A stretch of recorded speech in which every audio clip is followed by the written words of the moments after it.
They beat her in a training drill, then a SEAL commander ended their careers on the spot. Welcome to Her World Stories, where real courage meets reality, where lessons are learned the hard way, and where the truth always cuts deeper than any blade. Before we begin, make sure to hit that subscribe button and join our community of truth seekers, because stories like this remind us that strength isn't measured by power, it's measured by honor. In the world of elite special operations forces, stories of resilience and resolve are common. But some stories defy expectation.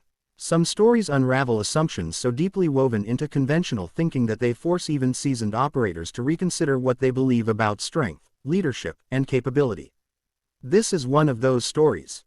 The U.S. Navy SEALs are among the most elite fighters on the planet. Their training is legendary for being brutal, unforgiving, and transformative.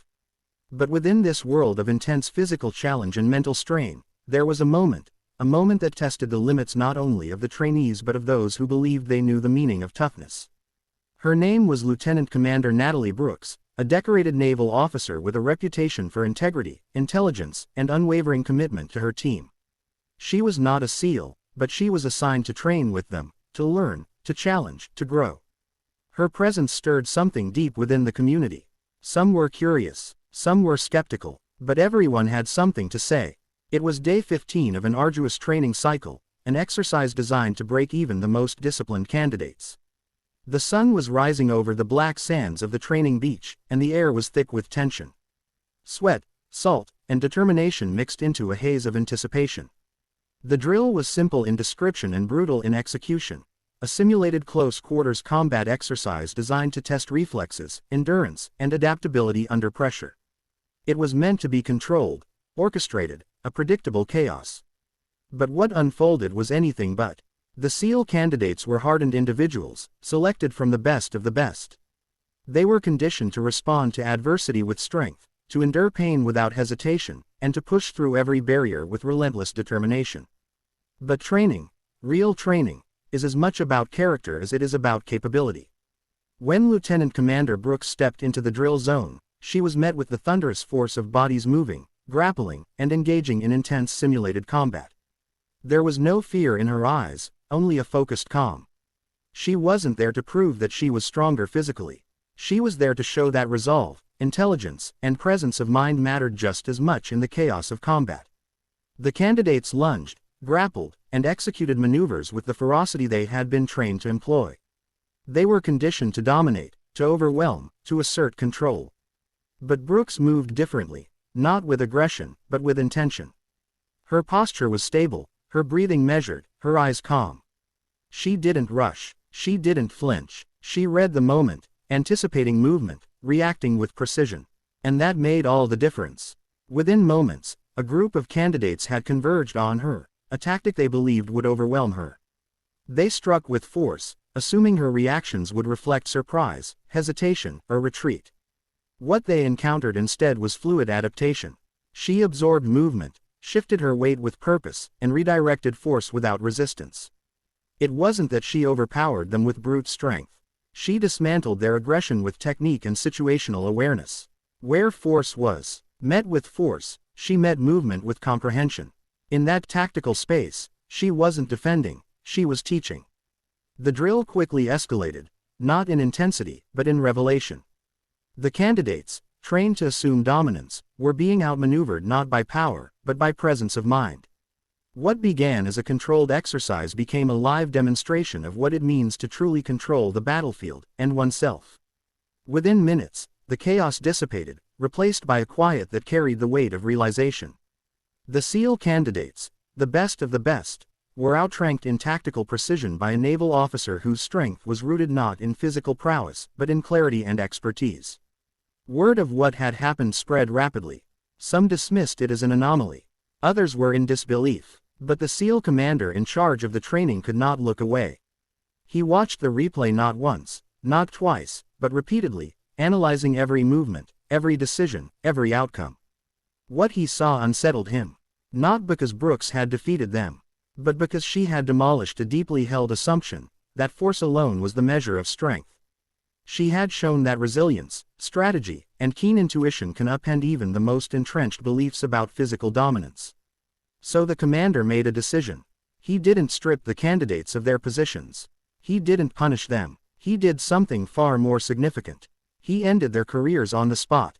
The room fell silent. A commander doesn't make such calls lightly. But this wasn't about failure. This was about a fundamental breach in the ethos of what it means to serve. A breach rooted not in lack of skill, but in lack of adaptability, respect, and presence of mind. When he addressed them, he didn't speak with anger.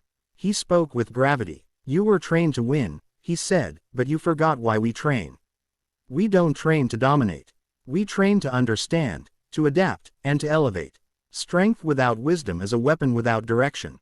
In that moment, careers ended not because of physical inadequacy, but because pride eclipsed growth. What the candidates failed to recognize was that strength is not a static measure, it is a dynamic interplay between body, mind, and spirit. And when any one element overshadows the others, imbalance occurs. Lieutenant Commander Brooks stood quietly as the commander spoke.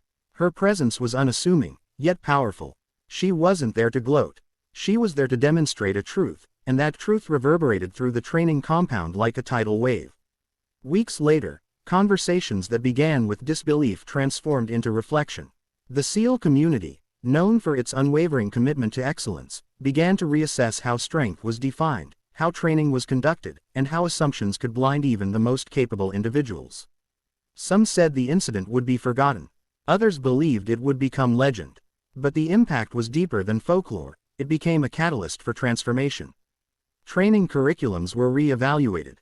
Mentorship programs were reinforced, and conversations about the intersection of intelligence, adaptability, and strength became more open. Brooks was offered a role in advising training programs, not because she bested them, but because she awakened them. She reminded them that vulnerability in approach can be a source of power, and that respect for the craft extends beyond physical capability. In private conversations, many of the candidates who were dismissed admitted they had never truly understood the essence of the drill. They believed the objective was to dominate, to overpower, to assert control. But Brooks taught them something they had never been asked to confront, that true mastery lies not in defeating others, but in mastering oneself.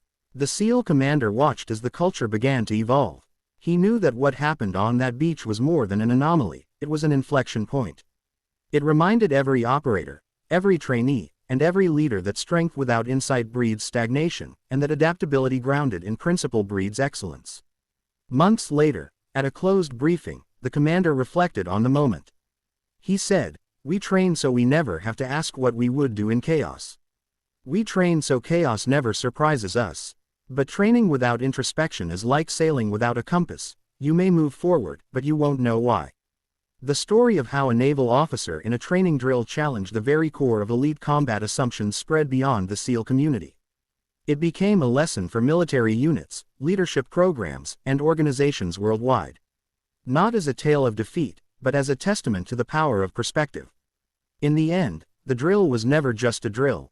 It was a mirror. It reflected what we often refuse to see, that assumptions grounded in tradition can blind us to truth, that strength without humility fractures character, and that leadership demands more than dominance, it demands understanding.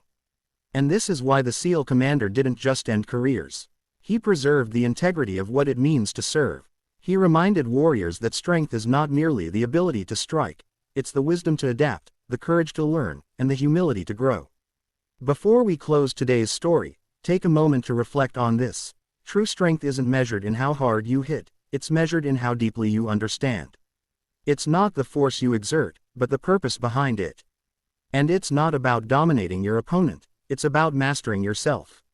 If this story moved you, challenged you, or made you think differently about strength and leadership, make sure you hit that subscribe button and ring the bell so you never miss a powerful story like this on Her World Stories. Because these are the stories that don't just inform, they transform. Thank you for watching, and remember, strength is not what you think it is. It's what you live.